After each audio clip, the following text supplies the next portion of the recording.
454 หรือ 095 449 3650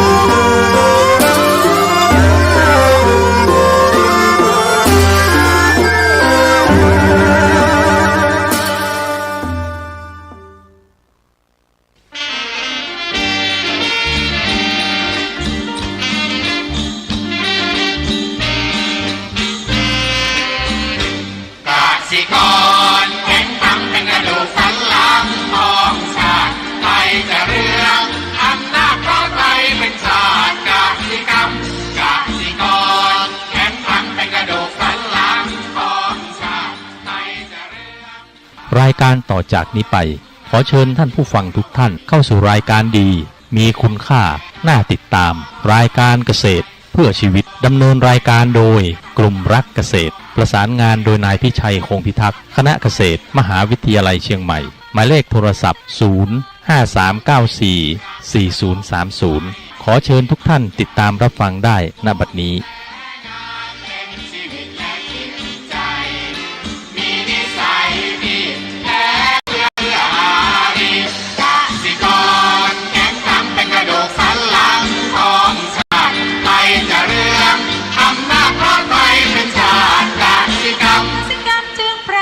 เป็นหลักมันอาชีพสำคัญผู้ไทยที่ไรทีใครจะเก็บใครจะแข็งแรงทวีสวัสดีครับท่านผู้ฟังพบกับรายการเกษตรเพื่อชีวิตสำหรับวันนี้เสนอเรื่องบันดาลใจก่อนเข้าสู่รายการก็มีธรรมะมาฝากท่านผู้ฟังหัวข้อจากหนังสือพจนานุกรมพุทธศาสตร์ฉบับประมวลศัพท์เรียบเรียงโดยเทพเวทีประยุทธ์โตมหาจุฬาลงกรณราชวิทยาลัยพิมพ์เผยแพร่ปี2533หัวข้อธรรมะวันนี้คือคำว่าอามิสแปลว่าเครื่องล่อใจ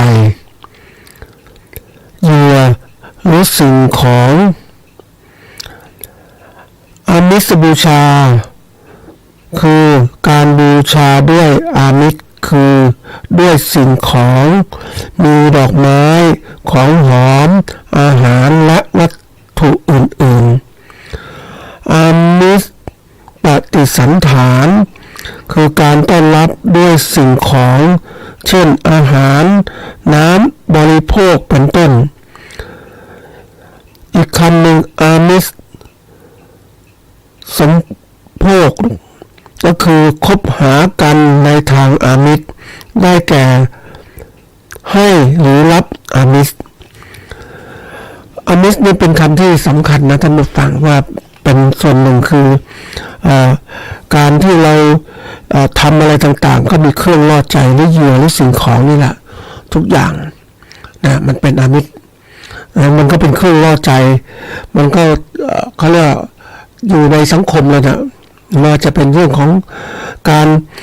ปฏิสันฐานการต้อนรับกันด้วยสิ่งของต่างๆก็เกิดขึ้นก็เป็นเรื่องที่ปฏิบัติกันตามมาทีนี้มันก็ลึกเข้าไปแล้วว่าปฏิบัติต้อนรับสันฐานไม่พอก็มีการที่ว่าคบหากันด้วยทางอามิสก็คือการให้หรือรับอามิสคือสิ่งหรือเครื่องล่อใจหรือเหยื่อล่อใจหรือสิ่งของมันเกิดขึ้นอย่างนี้เดี๋ยวนี้ก็เกิดอะไรเกิดขึ้นคือสังคมเราก็เขาเรียกมีสิ่งตอบแทนอย่างนั้นนะการประเภทที่เรียกว่าคบหาสมาคมกันอาจจะตอบแทนด้วยสิ่งของอาจจะตอบแทนด้วยคืออามิสนั่นแหละเป็นสิ่งตัวหนึ่งนะอันนี้ก็กลายเป็นว่าถ้าผู้ให้และผู้รับอามิสเป็นคนในสังคมอยู่ด้วยกันต่อไปก็กลายเป็นว่านิยมสิ่งตอบแทนต่อกันและกันมันก็กลายเป็นสังคมที่ว่าต่างคนต่างตอบแทนก็ไม่มีความเขาเรียกมันข้ามเลยไปไม่สนใจในการที่ว่าอยู่ด้วยกันไม่ต้องคิดถึงเรื่องของสิ่งตอบแทนหรือเหยื่อล่อเหล่านั้นมันอยู่ด้วยเขาเรียกสำคัญที่สุดคืออยู่ด้วยจิตใจด้วยกันที่ว่ามีเมตตากรุณาต่อกันไม่ใช่ว่าต้อง อิงอมิตรหรืออิงวัตถุนี่คนไม่อิงวัตถุมากทำต่างๆก็เลยคิดว่าจะช่วยใครจะทำอะไรก็ต้องมีผลตอบแทนก็กลายเป็นว่าสังคมปัจจุบันนี้ก็กลายเป็นสังคมที่ว่า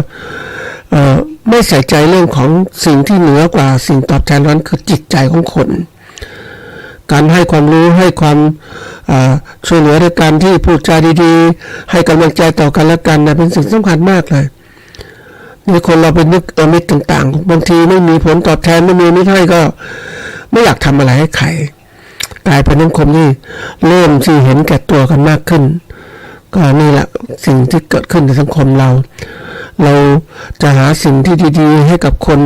ก็คือต้องมาจากจิตใจนี่แหละท่านผู้ฟังเราจะไปคิดว่าไปทำให้ใครต้องมีผลตอบแทนมีอมิตรสินจ้างไม่เดี๋ยวนี้เราทำอะไรจะจิตใจมันสบายมีความเมตตากรุณามุทิตาอุเบกขาคือพรหมวิหารสี่ที่เกิดขึ้นมามันสบายใจดีกว่าไหมถ้าเราทำมาด้วยความที่ว่ามีเครื่องตอบแทนต้องมีเหยื่อล่อมีต่างๆเราต้องมีให้และรับกันมันก็เป็นกลายว่าต่อไปนี้การทำต่างๆก็ต้องมีผลตอบแทนเกิดขึ้นจริงๆเราทำอะไรด้วยความเมตตากันดีกว่าไหมไม่ต้องคิดอะไรนะครับก็เข้าสู่รายการของเราวันนี้ก็เป็นเรื่องที่สำคัญส่วนหนึ่งนะท่านผู้ฟังเรื่องที่ยกมาเนี่ยก็คือเรื่องของบันดาลใจนะเขามาดูความหมายซะก่อนนะบันดาลใจคืออะไรคำว่าบันดาลใจตามมีสองคำที่ชอบกันนะครับคือบันดาลกับใจคำว่าบันดาลเนี่ยเป็นคำกริยาแปลว่าให้เกิดมีขึ้นเป็นขึ้นด้วยแรงอำนาจของสิ่งใดสิ่งหนึ่งนะส่วนอีกคำหนึ่งใจเนี่ยเป็นคำนามแปลว่าสิ่งที่ทำหน้าที่รู้สึกนึกและคิดนะอันนี้แล้วก็เป็นส่วนอีกคำหนึ่งก็แปลว่าเป็นคำนามเพราะว่าก็เรียกว่าจุดสำคัญของบางสิ่งบางอย่างนะจุดสำคัญของบางสิ่งบางอย่างก็คือใจนะทีนี้ในที่นี้ก็จะความหมายค่อนข้างมากเหมือนกันนะถ้าแปลความหมายแต่ตัวทีนี้มันรวมกันเนี่ยบันดาลใจคืออะไรคือถ้ารวมกันง่ายๆคือจุดสำคัญของบางสิ่งบางอย่างที่ทำให้เกิดขึ้นมีขึ้นด้วยแรงอำนาจของสิ่งใดสิ่งหนึ่งนะมันเกิดขึ้นนะอันนี้มันต้องคือถ้ามันเกิดขึ้นมันเกิดแรงบันดาลใจนั่นแหละนะแรงคือกำลังนี่พูดถึงแรงบันดาลใจคือตัวเนื้อของเขานี่แหละแต่จะให้มันมีมากก็ต้องมีกำลังก็คือแรงความสำคัญที่ยกหัวข้อนี้มาเนี่ยก็เพื่อให้เราได้เห็นถึงความเขาเรียกแรงบันดาลใจบันดาลใจซะก่อนบันดาลใจมันมีผลต่อการกระทำของเราทุกอย่างนะท่านผู้ฟังนะมันเป็นสิ่งที่ควรจะต้องมีและทำให้เกิดขึ้นเพื่อความสำเร็จในการทำงานของเรานะแล้วนี้เราจะต้องมีแรงบันดาลใจยังไงก็คือต้องสร้างขึ้นพัฒนาขึ้นให้มากขึ้นนะถ้าเรามีตรงนี้มากขึ้นก็มีกำลังใจในการทำงานต่างๆทั้งหมดมุ่งไปสู่ความสำเร็จที่มาหัวข้อนี้ก็คือว่าบางทีทำรายการกระซิบเพื่อชีวิตนั้นมันก็เรียกมันไม่รู้จะเอาหัวข้อไหนดีมันหัวข้อต่างๆก็มีมากมายทีเดียวเลยแล้วก็สำคัญสำหรับเกษตรกรผู้ประกอบการเกษตรอย่างมากมันก็คิดว่าจะทำไงจะเลือกหัวข้อไหนดีเป็นยังไงดีมันเหมือนกับว่ามันหยุดนิ่งๆเฉยๆท่านผู้ฟังปกติแล้วเนี่ยอย่างที่กล่าวไว้ว่าเกษตรเพื่อชีวิตคนก็จะมองเรื่องของว่าพอปลูกพืชผลเลี้ยงสัตว์เพื่อชีวิตของใครล่ะชีวิตของตัวเจ้าของเองและชีวิตของผู้อื่นนะในการจะปลูกพืชเลี้ยงสัตว์เหล่านี้ทำไงมันต้องมาคิดว่าเราจะทำยังไงมีแรงบันดาลใจอะไรเป็นตัวทำให้เราอยากจะทำสิ่งนี้นะทีนี้มันก็เลยความรู้สึกเกิดขึ้นว่าเอาไหนมาก่อนมาหลังดีตอน ท้ายสุดของการตัดสินใจตอนนั้นก็คือมามองเรื่องก่อนว่าจุดสำคัญที่สุดของการที่จะทำการงานต่างๆการประกอบการเกษตรเนี่ยก็ต้องมาจากที่ตัวของเจ้าของเองต้องคิดให้เป็นทำให้เป็นนะคิดให้ถูกทางทำให้ถูกทางมันก็จะเกิดขึ้นก็เลยต้องมาพัฒนาตรงนี้ก่อนเพราะว่าส่วนใหญ่เนี่ยเรา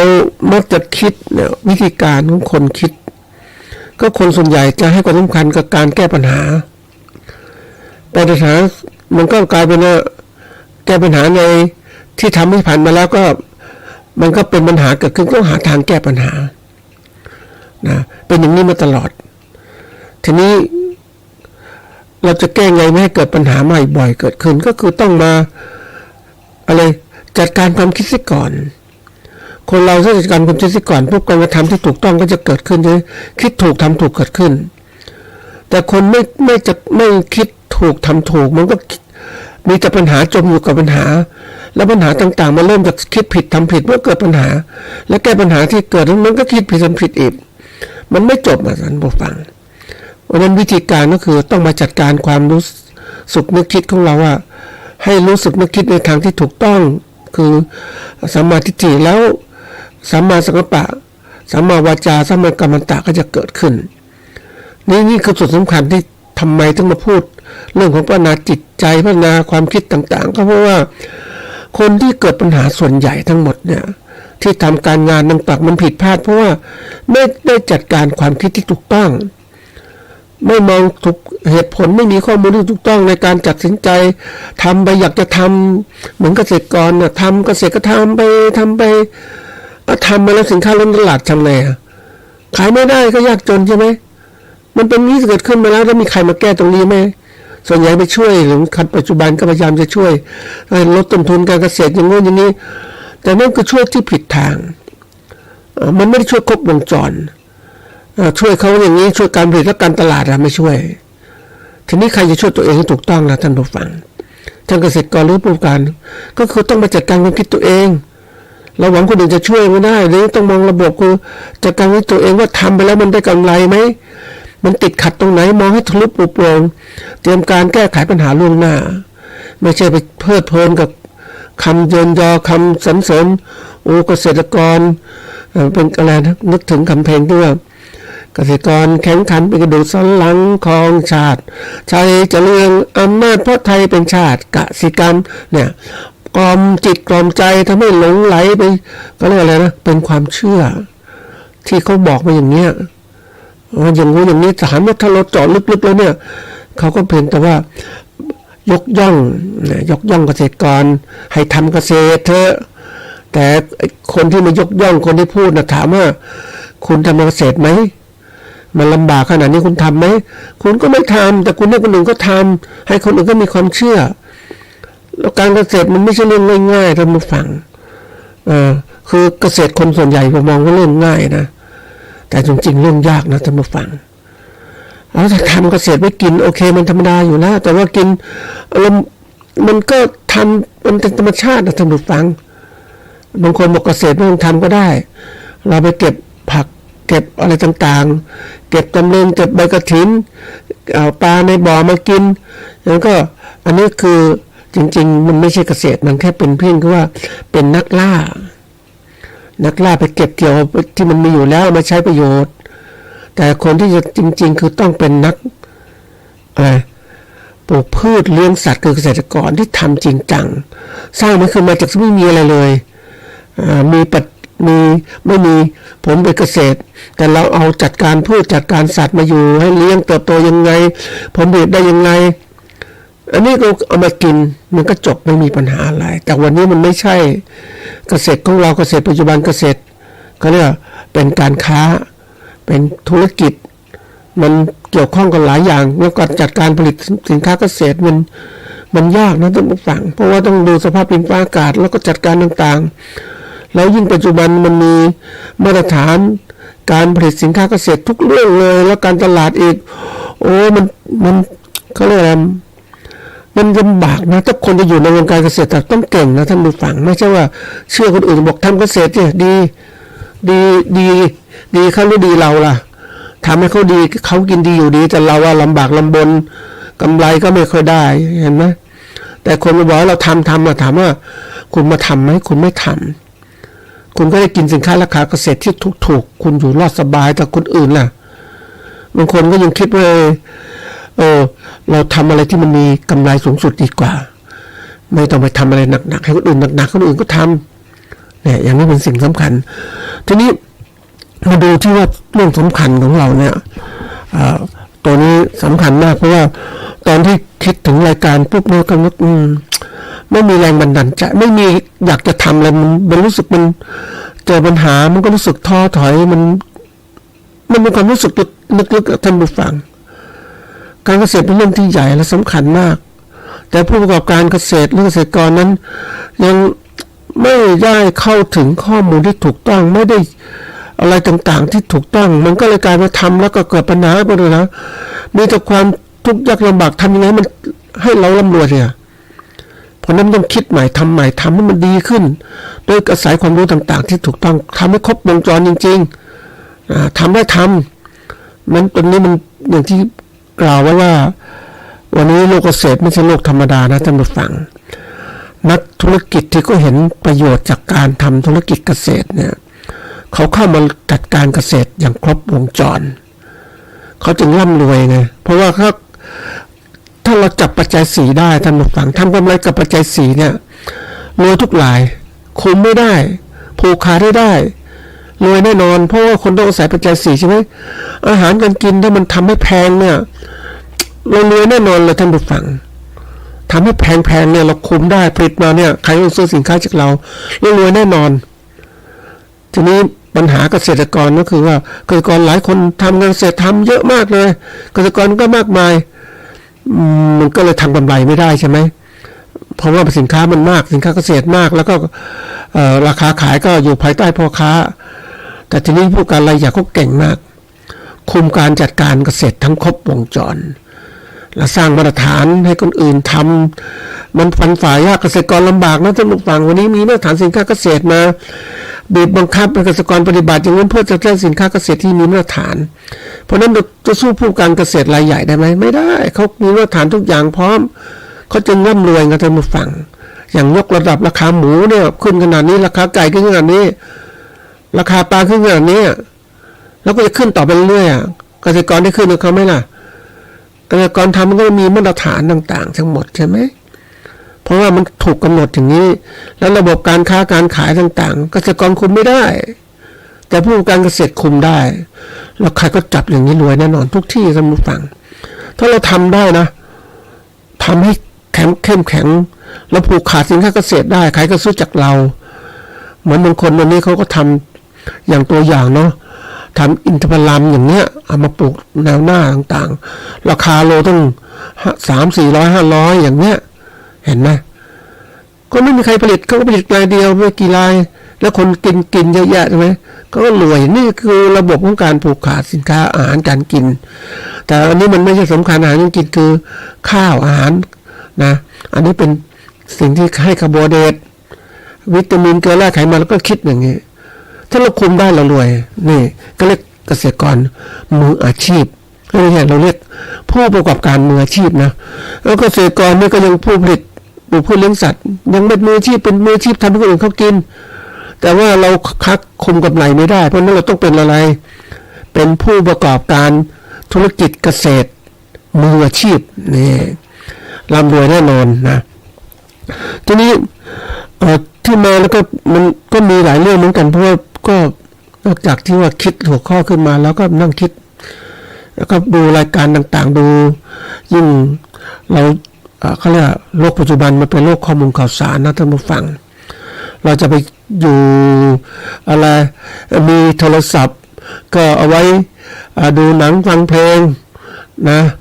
ไว้ติดต่อกันนะโทรศัพท์สมาร์ทโฟนนี่แหละความจริงแล้วมันมีลึกกว่านั้นถ้าเรารู้จักเจาะข้อมูลไปดู YouTube สารคดีการเกษตรสมัยใหม่การประกอบการธุรกิจเกษตรสมัยใหม่มันทำให้เรารู้มากขึ้นจริงๆท่านผู้ฟังเพราะนั้นเนี่ยทำให้เราก็เลยมองเห็นโลกเกษตรที่ทะลุปุโปร่ง แต่เรามีแล้วเราไม่ใช้มันก็เหมือนกับเราก็เรียกมีมีทรัพย์สินมีค่ามันมีเพชรมีพลอยมีค่าขายแต่เราก็คิดมันแค่เป็นก้อนหิน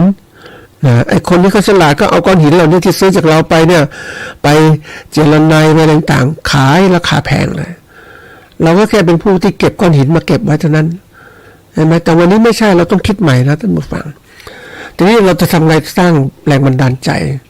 ก็ไปคิดได้มีโอกาสหนึ่งไปดูในดู YouTube เรื่องหนึ่งของการเขาเรียกว่าทำการเกษตรก็ไม่เชิงทำการเกษตรที่นะก็มันจะเป็นเรื่องของสตาร์ทอัพนะสตาร์ทอัพคนที่ทำการเขาเรียกสตาร์ทอัพคือการประกอบการนะที่เกิดขึ้นนะอย่างรวดเร็วนะอันนี้พวกที่ทำสตาร์ทอัพต่างๆเนี่ยเขามักจะพูดกันเสมอแต่ทีนี้การประกอบการเหล่านี้เนี่ยมันก็ต้องมี mindset คือกรอบแนวคิดที่เราต้องจัดการว่าในจิตใจของเราจะทำอะไรแล้วแต่ต้องคิดตัวนี้สำคัญมากเขาบอกว่าอันที่หนึ่งคือต้องรู้จักปัญหาที่ก่อนเนี่ยเราทำอะไรแล้วแต่นะต้องรู้จักว่าจะต่อยอดต่างๆทั้งหมดอย่างไรก็ต้องยกปัญหาเพราะคนส่วนใหญ่เนี่ยชอบมองปัญหาไว้เบื้องต้นคนส่วนใหญ่ที่ทำงานต่างๆมองปัญหาแล้วปัญหาคือเราทำอะไรแล้วแต่เมื่อเกิดปัญหาเกิดขึ้นเพราะอะไรก็เพราะเราเริ่มจากสิ่งที่เขาเรียกคิดผิดทำผิดมันต้องเกิดปัญหาเกิดขึ้นแต่ถ้าเราเริ่มต้นคิดถูกทำถูกเราก็จัดการกับไม่ให้เกิดปัญหาชีวิตก็จะมีความปลอดภัยใช่ไหมเนี่ยปัญหาเป็นส่วนสำคัญวันนี้การจะทำธุรกิจหรือว่าการเกษตรใดๆต้องคิดให้ทะลุปลุกโปร่งไม่ว่าฉันทำเกษตรมานานฉันก็ทำอย่างนี้ไปเรื่อยๆมันไม่ใช่แล้วต่อก่อนเราคิดว่าไม่มีปัญหาแต่วันนี้มีปัญหาแล้วว่าอะไรเราผู้ประกอบการเกษตรหลายๆคนเข้ามาถึงวงการเกษตรแล้วเขาก็เก่งมากขึ้นมีทุนมีอะไรต่างๆประเทศไทยมันเป็นทุนนิยมนะท่านผู้ฟังถ้าทุนน้อยๆอยู่ไม่ได้ทุนใหญ่ๆกวาดหมดเลยเพราะฉะนั้นเริ่มต้นจากปัญหาในการแก้ไขปัญหาต่างๆเหล่านี้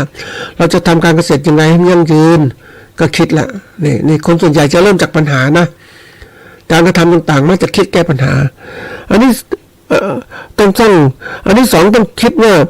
เราอยู่ในโลกของการที่แข่งขันในการเกษตรต่างๆทั้งหมดเนี่ยเราจะบอกว่าทำเกษตรแบบธรรมชาติเกษตรแบบเขาเรียกดั้งเดิมเกษตรเคมีเกษตรอินทรีย์เกษตรอุตสาหกรรมมันจะมีหลายระดับมากเลยทีนี้เราคิดของเราเนี่ยเรามองให้มันถูกต้องเราจะเป็นเกษตรอะไรล่ะเกษตรธรรมชาติที่โบราณที่ดีที่ตรงนี้ไม่ดีทำเสร็จแล้วไม่ดีก็ไปย้ายที่ใหม่มันไม่ได้แล้วเกษตรเคมีที่ใช้สารเคมีต่างๆเนี่ยมากมายก็ใช้ไม่ได้อีกแล้วเพราะว่าเดี๋ยวนี้มีการควบคุมมีสารตกค้างต่างๆเขากลัวมากแล้วเกษตรอินทรีย์พยายามยกระดับมันแต่มันก็ยากเพราะฉะนั้นก็ต้องเป็นเกษตรอะไรเกษตรอุตสาหกรรมที่ต้องมีการผลิตสินค้าเกษตรจำนวนมากที่มันเป็นอุตสาหกรรมกิจกรรมที่ประกอบการด้วยความอุตสาหะพยายามและมุ่งมองความสำเร็จและในที่กลายเป็นเกษตรประกอบการเขาเรียกประกอบการธุรกิจเกษตรที่จะมีกำไรต้องคิดถึงการตลาดเพราะฉะนั้นมันขยับขยายจากการผลิตอย่างนี้พอก็ต้องสู่การตลาดด้วยรวมตลาดรวมทั้งหมดเลยนี่คือจะสิ่งที่เกิดขึ้นเพราะเรามีเขาเรียกมีความสามารถในการแข่งขันเหล่านั้นไหมถ้าไม่มีก็ต้องรีบจัดการหาสร้างความสามารถให้เกิดขึ้นนะอันถัดมาเรื่องของการที่เราจะต้องทำทุกอย่างเนี่ยมันเรื่องการแข่งขันมันก็เรื่องต้นทุนนะท่านผู้ฟังสินค้ามันถูกกำหนดโดยราคาขายนะสินค้าเกษตรราคาขายเป็นตัวอย่างหลักนะท่านผู้ฟังที่คนส่วนใหญ่เนี่ยก็ตัดสินตัวราคาขายระหว่างเขาเรียกผู้ผลิตกับผู้บริโภคมาซื้อสินค้าแลกเปลี่ยนสินค้าด้วยกันด้วยเรามีราคาขายนี่สินค้าเกษตรมีปัญหาข้อจำกัดก็คือว่ามันสินค้าเกษตรเก็บไม่ได้นานปุ๊บเพราะนั้นมันราคาสูงสุดตอนที่ออกมาใหม่แล้วหลังนั้นมันก็ราคาเริ่มลดลงเพราะว่าสินค้ามันก็เริ่มเน่าเสียเกิดขึ้นเพราะนั้นสินค้าเกษตรก็ลดลงนะถ้าเพื่อจะขายได้มันมีข้อต่อรองผู้บริโภคก็ฉลาดในการดู เพราะฉะนั้นเกษตรกรที่ต้องการขายผลสำเร็จก็ส่วนใหญ่ก็ไม่อยากจะยุ่งเกี่ยวตรงนี้มากมายมันยากในการขายก็ขายพ่อค้าไปเดียวเหมือนเหมาขายนะมือฟังการเหมาขายเหมาเยอะๆเนี่ยขายไปเนี่ยมันราคาก็มันก็ถูกว่าท่านผู้ฟังแต่ผู้ผลิตเนี่ยเกษตรกรอยากจะขายอ่ะมันก็ขายไปเลยไม่รับผิดชอบเรื่องสินค้าเน่าเสียต่างๆนี่คือเรื่องของการที่ว่าความสามารถในการบริหารสินค้าเกษตรต่างๆมันเกษตรกรไม่สามารถทำได้สมบูรณ์แบบก็เลยต้องขายพ่อค้านี่คือตัวสำคัญเพราะนั้นวันนี้เราคุมตรงนี้ไม่ได้แล้วราคาขายคุมไม่ได้แล้วไม่มากเราจะทำกำไรได้มากที่สุดก็คือต้องมาควบคุมตรงที่ว่าเราต้องประหยัดค่าใช้จ่ายในการผลิตสินค้าของเราโลกมันแข่งขันด้วยการต้นทุนผลิตสินค้าที่ราคาถูกสินค้าราคาถูกนี่สำคัญมากนะแต่ต้นทุนที่ถูกต้องอยู่ได้เพราะนั้นระดับของการผลิตที่จะมีใช้เขาเรียกผลิตจำนวนมากจำนวนน้อยมันมีผลต่างกันนะท่านผู้ฟังการผลิตที่ผลิตสินค้าจำนวนน้อยต้นทุนต่อหน่วยก็จะสูงการผลิตสินค้าจำนวนมากต้นทุนต่อหน่วยก็จะต่ำในส่วนนี้ก็เป็นที่ว่าผลิตจำนวนมากเนี่ยเกิดอะไรขึ้นเกิดการประหยัดจากขนาดการผลิตข้อได้เปรียบจากการที่บริษัทผลิตผลิตภัณฑ์ชนิดใดชนิดหนึ่งในปริมาณมากกล่าวคือจะทำให้ต้นทุนในการผลิตสินค้าชนิดนั้นลดลงนี่อันนี้สำคัญนะเพราะนั้นมันเจอแล้วว่าเกษตรกรผลิตสินค้าเกษตรจำนวนน้อยๆเนี่ยต้นทุนมันสูงแล้วแต่ผู้การเกษตรขนาดใหญ่ที่ผลิตสินค้าเนี่ยผลิตสินค้ามากอย่างเลี้ยงไก่ก็เลี้ยงมากเลี้ยงหมูก็มากเลยต้นทุนต้นเดียวก็ต่ำเพราะมันเกิดการประหยัดเรื่องขนาดนะมันก็ทำให้ถ้าขนาดโรงงานใหญ่โตก็ผลิตได้เต็มที่เลยนะก็ต้นทุนต้นเดียวก็ต่ำลงเพราะนั้นมันเกิดผลิตอะไรมาผลิตสินค้าเกษตรแล้วมาขายเนี่ยมันก็ขายเอาชนะเกษตรกรนะสิเพราะผู้ประกันเกษตรขนาดใหญ่เขามีโรงงานมีอะไรต่างๆใช่เขาลงทุนครั้งแรกมันสูงลงทุนต้นทุนของที่มันสูงแต่ต้นทุนผันแปรมันก็เรียกไม่มากแหละเพราะว่าเขาจัดการมันดีมากนี่คือส่วนสำคัญในเกิดการแข่งขันที่เกิดขึ้น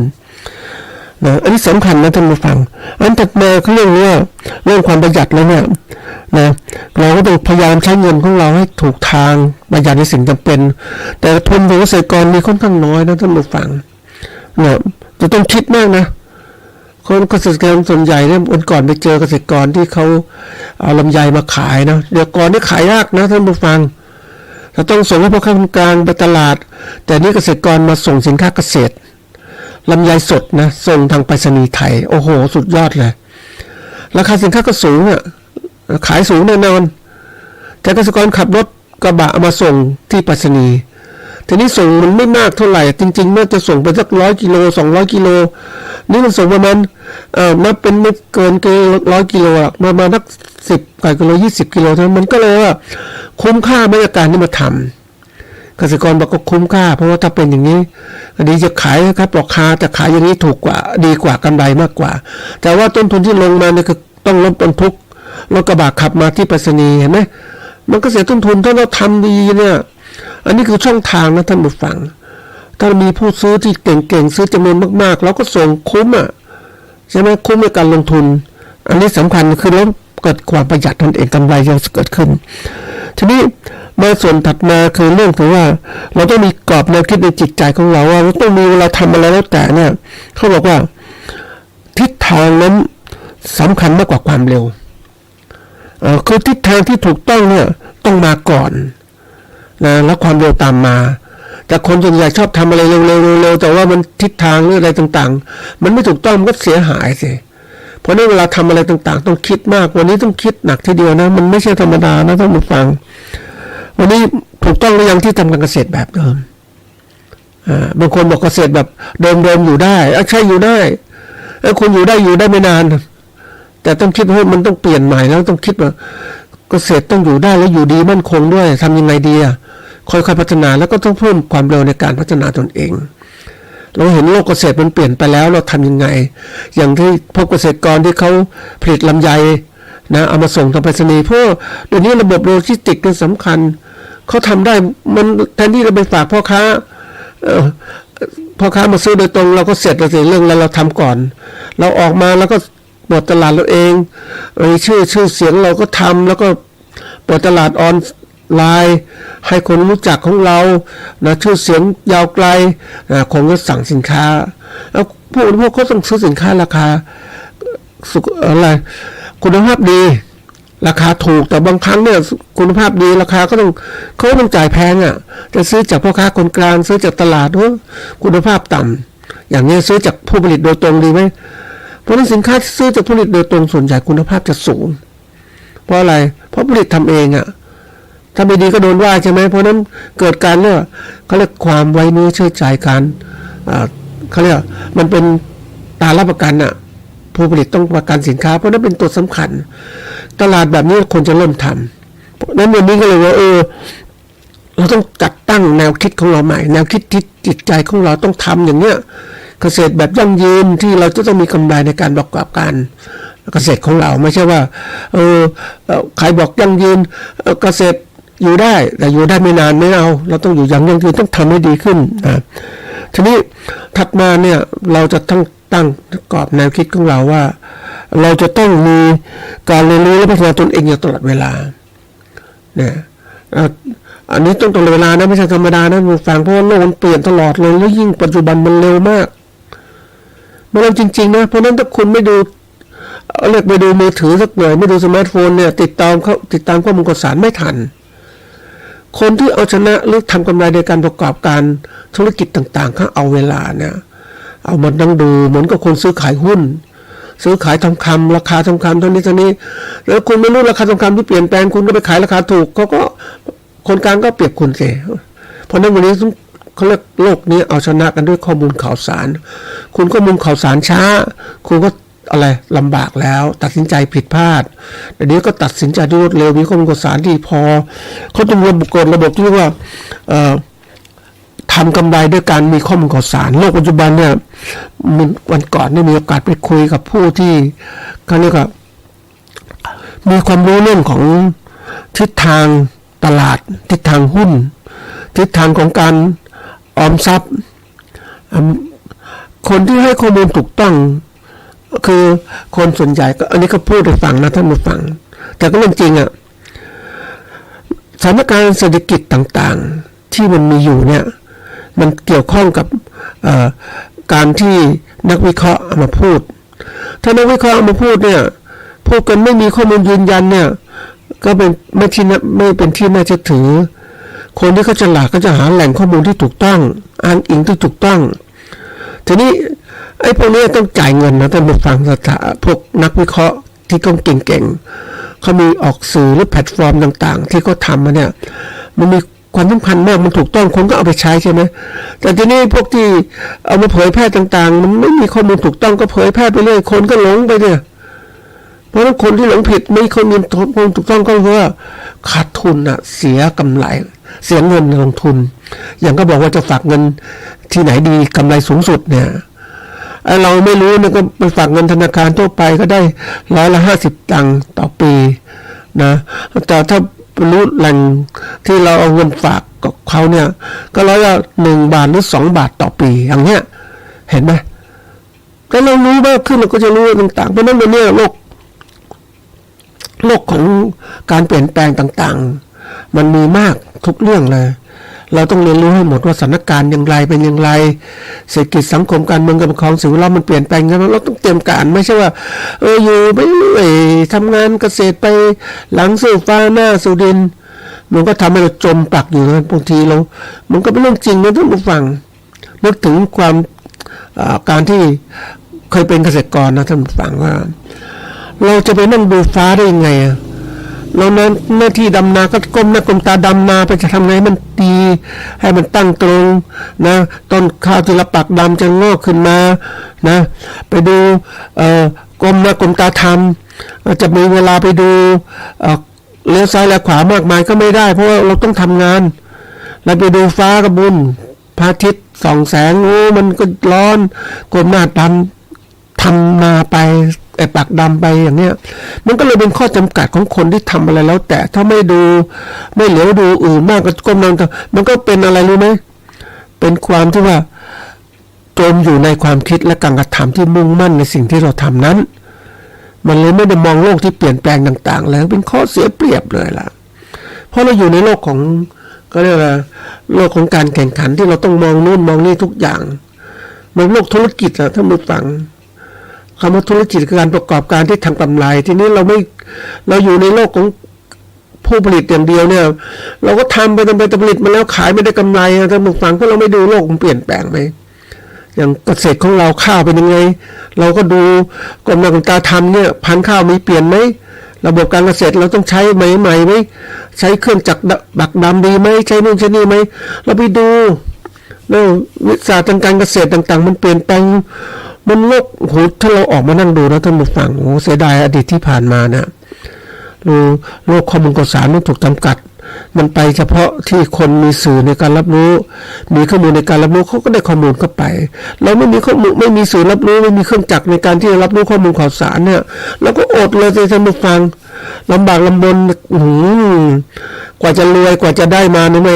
มันเสียเวลาไปหลาย10 ปีเหมือนกันในการที่พัฒนาเพราะเราไม่รู้แต่ปัจจุบันเราเริ่มรู้มากขึ้นโอ้โหที่นี่มันเป็นนี่ยิ่งไปออกสู่ต่างประเทศเราจะเห็นโอ้มันพัฒนาการไปไกลมากเลยทำไมเขาถึงร่ำรวยเกษตรกรญี่ปุ่นทำไมร่ำรวยเกษตรกรอเมริกาทำไมร่ำรวยก็เขามองโลกต่างๆเขาถูกต้องเขามีเครื่องไม้เครื่องมือการเกษตรพัฒนาการไปไกลแล้วไอ้เราเนี่ยยังอยู่อย่างเนี้ยกรมน้ำตาหลังสุดฟ้านั่งสุดินก็มีคนมายกย่องว่าโอ้คุณเป็นผู้เป็นกระดูกสันหลังของชาติโอ้มีใครสนใจกระดูกสันหลังหรือเปล่าเนี่ย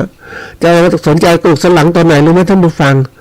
ตอนนี้ก้มหน้าก้มตาไปนานๆมันปวดหลังอ่ะนะนี่เหมือนกันประเทศเราจะบอกว่าเวลาคนจะสนใจใครก็สนใจอะไรรู้ไหมท่านผู้ฟังเหมือนคนน่ะสนใจดูหน้าดูตาดูการพูดการคุยมีใครจะสนใจ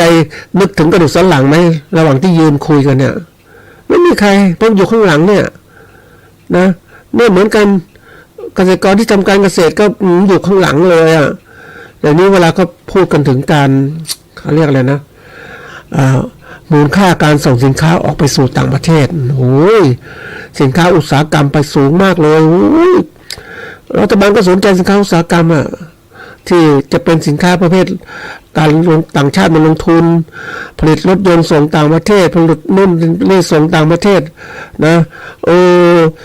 แล้วมีใครสนใจบ้างอ่ะเกษตรกรที่ลำบากในการผลิตสินค้าสนใจนิดหน่อยไม่ก็สนใจตอนมีเรียกร้องดังๆขึ้นมาแต่ทำไมเรื่องเขาก็สนใจคือมองเวลาคนที่จะทำมันเป็นลักษณะทางธุรกิจนะท่านผู้ฟังมันคนเราจะสนใจกับคนที่สร้างคุณค่าให้เกิดขึ้นณปัจจุบันนะคุณค่าที่ไม่เกิดขึ้นเป็นยันใครที่เป็นฝ่ายทำให้GDP ประเทศชาติแต่มันเติบโตการค้าการขายดีรัฐบาลก็สนใจคนนั้นมากกว่าสนใจที่สินค้าเกษตรอุตสาหกรรมต่างๆยังน้อยอยู่เห็นไหมนี่คือความจริงเพราะต้องทำอะไรต่างๆแต่ถ้าประเทศพัฒนาแล้วก็สนใจหมดเพราะว่ามันสินค้ามันมีคุณค่ามากทุกตัวเขาให้มันเต็มที่เลยแต่เราเหมือนกับว่ามองเฉพาะด้านรัฐบาลก็มองเฉพาะเรื่องวันนี้ก็สนใจเรื่องการท่องเที่ยวมีใครสนใจไหมว่าผู้ที่ทำให้ท่องเที่ยวดีก็คือเกษตรกรที่อยู่เบื้องหลังนี่แหละสร้างทรัพยากรธรรมชาติสร้างรูปสร้างนี่สร้างสิ่งแวดล้อมธรรมชาติในประเทศเป็นลุ่มลื่นมีต้นไม้คนได้มาเที่ยวนะเห็นไหมมันนึกถึงประเทศจีนที่เขาทำนโยบายท่องเที่ยวเขาเก่งมากนะท่านผู้ฟังแต่เขามีคนที่เขาเรียกให้คนที่มาทุ่มเทในการท่องเที่ยวมากในสุดในแต่ละมณฑลของเขาเนี่ยบางคนนะท่านผู้ฟังบางที่นะได้ไปเห็นมาเนี่ยเขาพยายามทำท่องเที่ยวให้สวยงามทำที่ท่องเที่ยวสวยงามมันมืดค่ำแล้วยังมีคนงานของเขามาทำงานนะท่านผู้ฟังมาปลูกต้นไม้มารดน้ำต้นไม้มาดูแลต้นไม้มันตอนกลางคืนน่ะเพราะให้มันสวยงามเร็วที่สุดเห็นไหมนี่คือสิ่งที่เกิดขึ้นทีนี้ประเทศไทยมันร่ำรวยที่มันน่าดูนู่นดูนี่ดีก็เพราะเกษตรกรนี่แหละที่ทำปลูกไม้ปลูกพืชต่างๆแต่เราเกษตรกรจะได้อะไรจากสิ่งนี้ก็ไม่ค่อยได้แล้วเท่าไหร่แต่ผู้ประกอบการท่องเที่ยวได้หมดนะเห็นไหมโรงแรมต่างๆรีสอร์ทต่างๆใช่ไหม นี่คือตัวสำคัญทีนี้ที่พูดถึงตรงนี้ว่านี่เป็นตัวอย่างหนึ่งไม่ว่าที่มาของแรงบันดาลใจเนี่ยก็ได้ดู YouTube หัวข้อนี้ว่าคนจะทำพวกสตาร์ทอัพหรือทำประกอบการเริ่มต้นเนี่ยก็ต้องคิดอะไรต้องมี mindset ตรงนี้กรอบแนวคิดต่างๆที่มีอยู่ในการที่จะทำเพราะว่าทั้งหมดเนี่ยเพื่ออะไรเพื่อจะได้ธุรกิจของเขาเนี่ยก็ต้องเซตตรงนี้ก่อนนะทีนี้มาดูเรื่องของเราเข้าสู่เรื่องนะมันก็การที่จะมีแรงบันดาลใจเนี่ยมันก็ต้องมาดูสำคัญมากเลยนะเราจะสร้างบันดาลใจหรือแรงบันดาลใจมันต้องมีกำลังอันนี้ตัวนี้ก็ต้องเข้าสู่เรื่องว่าบันดาลใจอย่างไรทีนี้ตัวนี้สำคัญมากคือเขาเรียกแรงบันดาลใจในชีวิตเคล็ดลับสู่ความสุขที่มันมีที่สิ้นสุดเนี่ยแล้วมันมีตรงที่จริงๆนะท่านผู้ฟังแล้วมาดูว่าปกติแล้วเนี่ยแรงบันดาลใจมันเป็นยังไงจริงๆมันจะมี2ตัวที่ใกล้เคียงกันนะเขาบอกว่าแรงบันดาลใจเนี่ยนะหมายถึงนะคือคำว่าแรงบันดาลใจเนี่ยก็คืออำนาจอันเกิดจากจิตวิญญาณซึ่งเป็นแก่นแท้ของตนเองโดยใช้เงื่อนไขภายในจิตใจของตนเองด้วยตัวเองซึ่งเรียกว่าการสำนึกรู้ภาษาอังกฤษเรียกว่า conscious เนี่ยซึ่งสิ่งนี้เป็นตัวสำคัญตัวกำหนดการกระทำออกมาคิดดีจึงทำดีคิดไม่ดีผลการกระทำจึงออกไปในทางไม่ดีตามความคิดเราสามารถรู้จักนะต้นไม้โดยดูจากผลของมันดังนั้นความคิดจึงเป็นตัวกำหนดการกระทำการกระท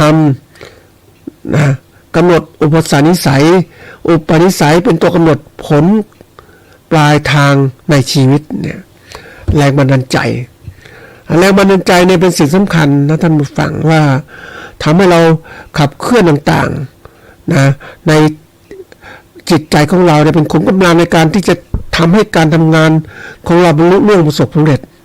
เหมือนคำที่ว่าสุภาษิตก็บอกว่าเขาจะบินขึ้นด้วยปีกเหมือนนกอินทรีนี่คือความที่จะพยายามนะแม้เราเองถามว่าเรามีปีกไหม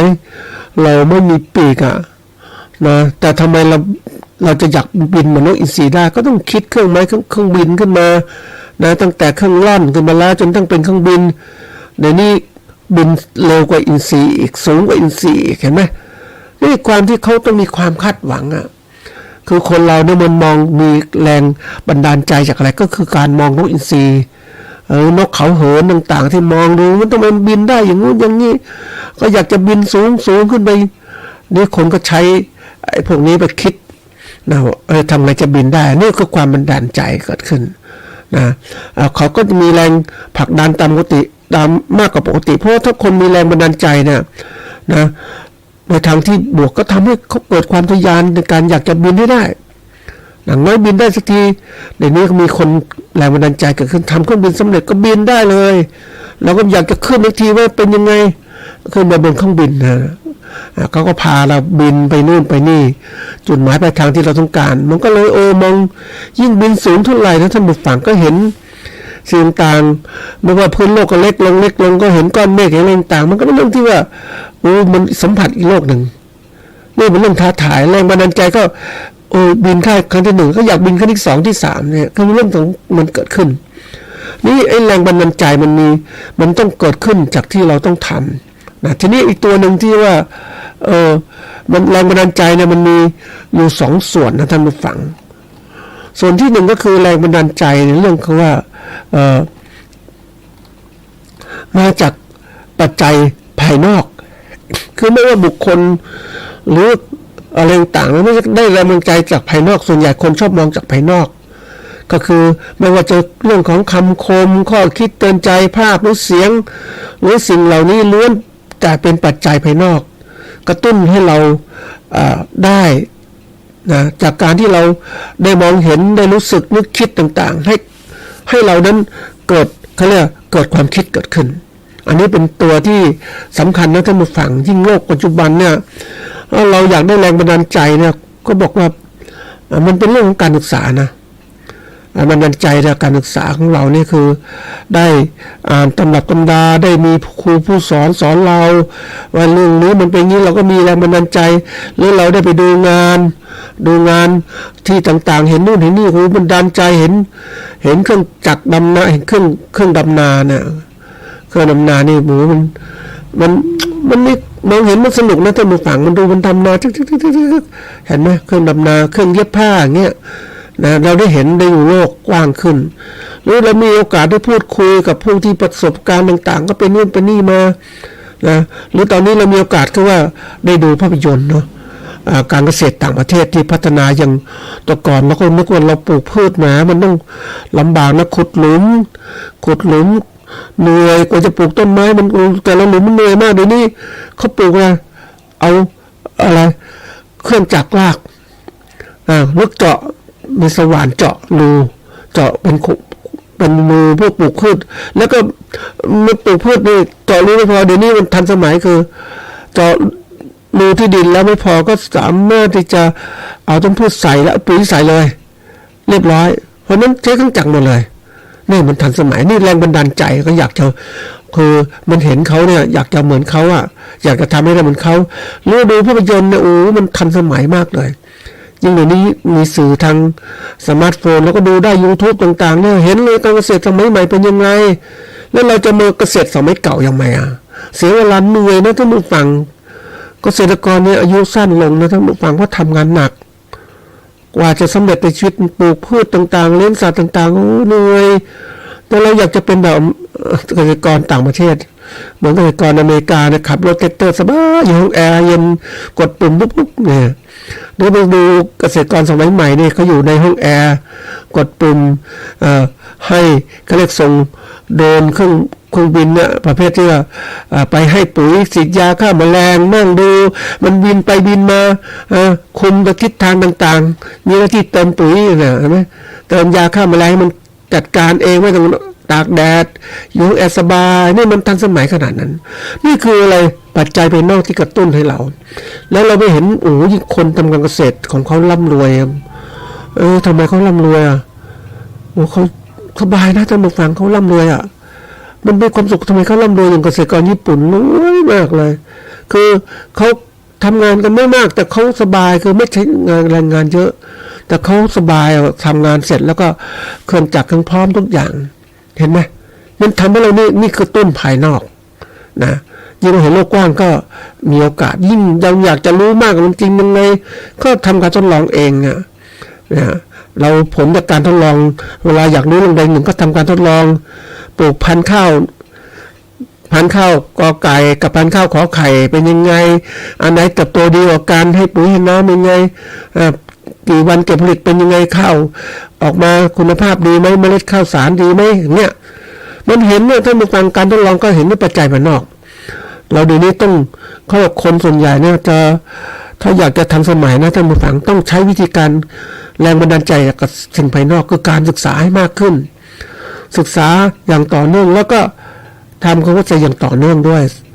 สร้างสรรค์ความรู้ใหม่ๆนะเขาเรียกรู้ต่อเนื่องนั่นแหละนะอีกตัวหนึ่งสำคัญนะท่านผู้ฟังสำคัญคือปัจจัยภายในปัจจัยภายในก็เป็นสิ่งที่มาจากภายในคือเช่นความคิดความรู้สึกนึกคิดความต้องการต่างๆปัจจัยภายในจะกระตุ้นเราให้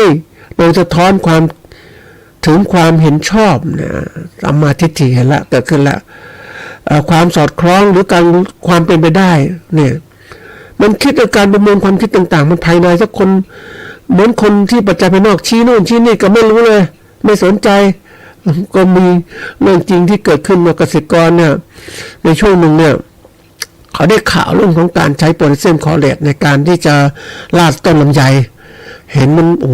ดีมากอย่างงู้นอย่างนี้โอ้มันให้ผลผลิตดีพี่แกก็อยากจะทำตัวให้ลำไยตัวเองออกดอกก็เอาสารเคมีนี้มาลาดกับลำไยตัวเองทีนี้ตัวเองก็ ด้วยความรู้สึกของคนว่าคือเขาได้รับความรู้มาระดับหนึ่งท่านผู้ฟังว่าถ้าใช้สารตัวเนี้ยลาดตัวลำไยออกดอกแต่เขาอยากให้มันออกดอกมากๆเขาก็ลาดมันเยอะขึ้นไปหน่อยนะลากออกเยอะมากเนี่ยใบมันก็เลยร่วงท่านผู้ฟังมีแต่ดอกออกนะไม่มีใบท่านผู้ฟังลำไยมีแต่ดอกลำไยแต่ใบลำไยไม่มีถามว่าจะผลลำไยจะเกิดขึ้นไหมไม่เกิดนะท่านผู้ฟังมันติดดอกแล้วมันก็ร่วงหมดใบมันไม่มีนี่คือการกระตุ้นที่ภายในมันไม่พอภายในต้องมีความคิดความต่างๆที่เกิดขึ้นต้องมีข้อมูลข่าวสารที่มากพอด้วยความรู้สึกนึกคิดของคนการคิดกับการที่ทำการคิดกับการสร้างภาพหรือเรื่องราวที่เกิดขึ้นในจิตใจของเราให้เป็นรูปเป็นร่างนะนี่คนเราเนี่ยถ้าการสร้างพวกนี้มันคิดต่างๆมันมีข้อมูลไม่พอมันก็เหมือนก็สร้างภาพไม่สมบูรณ์คิดไม่สมบูรณ์แบบคิดแบบเฉพาะส่วนอย่างเงี้ยปกติคนที่เขาเก่งๆก็จะคิดเขาเรียกว่าคิดเป็นระบบคิดแบบสมบูรณ์แบบมันถึงทำให้สำเร็จเพราะนั้นทั้งสองปัจจัยเนี่ยท่านผู้ฟังทั้งปัจจัยภายนอกภายในเนี่ยมันต้องมีนี่คือแรงบันดาลใจของเราคือบันดาลใจทำให้เราทำสิ่งใดสิ่งหนึ่งได้มีความมุ่งมั่นเกิดขึ้นนะนี่ถามว่าเฮ้ยเรามีอะไรอื่นไม่ที่จะทำให้เกิดแรงบันดาลใจแล้วก็มีเนี่ยต้องทำอย่างเนี้ยคือต้องปัจจัยภายนอกที่กระตุ้นนี่อีกตัวหนึ่งที่สำคัญในการทำงานของคนก็คือเรื่องของเขาเรียกแรงจูงใจแรงจูงใจนี่เป็นตัวที่กระตุ้นนะท่านผู้ฟังตัวหนึ่ง